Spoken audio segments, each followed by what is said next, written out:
খাবার দিচ্ছি। হ্যাঁ দাও দাও। আজ কি করেছো? আজ বেশি কিছু করিনি। আজ ডিম করেছি, পালং শাক, ডিম, পালং শাক, বাঁধাকপির তরকারি, বাঁধাকপির তরকারি। ব্যাস আর টক দই। বেশ, এই টক দইটা তো তোমার কদিন ধরে থাকবেই। ভালোভাবে খাওয়া হলো অনেক কিছু, এখন অত আর পারছি না খেতে এখন আর। তাই? বাবাই ওর জন্য মাছ করেছি। ওর জন্য মাছ করেছো? না, ওর তো ছেলে তো ডিম পছন্দ করে না খুব একটা। সেজন্য ওর আজকে জন্য খেলার কি খবর? ইন্ডিয়ার ইন্ডিয়া কেলি দিয়েছে সবাইকে। আউট? না না, 350 হয়ে যাবে এখন স্কোর। 350 হয়ে যাবে? আচ্ছা আচ্ছা, চলছে খেলা। চলো তাড়াতাড়ি খেতে দাও, খেতে খেলাটা দেখতে যেতে হবে। হ্যাঁ হ্যাঁ। না,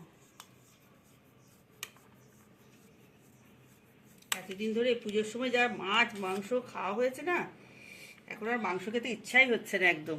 কালকে বলেছিলাম আজকে মা দাও খাটে বসেছি খেতে। না না, মায়ের আজকে একাদশী আছে, এই জন্য মা পরোটা খাচ্ছে, পরোটা তরকারি মিষ্টি। না দাও। আচ্ছা